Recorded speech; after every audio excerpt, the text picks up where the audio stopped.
अरे बेटा, तुम यहाँ पर खड़े हो और तुम्हारी मामा तुम्हारा इंतज़ार कर रही हैं। चलो आओ मेरे साथ, वो तुम्हें बुला रही हैं।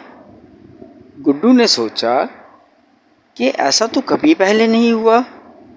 उसने कहा कि आंटी, ऐसा तो पहले कभी नहीं हुआ। मैं जा रहा हूँ, मैं अपने घर जा रहा हूँ। मैं मामा से खुद पूछ लूँगा। अरे नहीं बेटा, तुम मेरे साथ चलो, तुम्हारी मामा ने मुझे जो भेजा है। नहीं आंटी, मुझे जाने दें प्लीज़, मैं खुद चला जाऊँगा। मैं इतना बड़ा हो गया हूँ कि मैं खुद चला जाऊँ। अरे तुम्हें कैसे जाने दूँ? रुको तो सही ज़रा, पहले मेरी बात सुनो, मेरे साथ चलो। मैं सच बोल रही हूँ, तुम्हारी मामा ने तुम्हें बुलाया था। गुड्डू ने मामा से घर आकर पूछा, मामा, आपने किसी आंटी को मुझे बुलाने के लिए भेजा था? मामा शदीद गुस्से में बोली, नहीं, मैं ऐसा क्यों करूँगी? क्या क्या हुआ था? मामा, वो एक आंटी आई थी, वो कह रही थी कि आप मुझे बुला रही हैं और मेरे साथ चलें।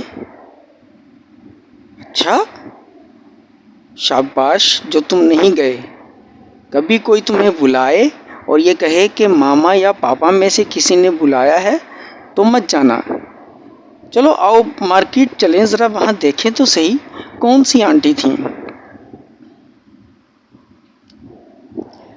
गुड्डू सारा ख्याल दोबारा सोचता है कि किस तरह आंटी उसको ज़ोर देकर अपने साथ चलने का कह रही थीं।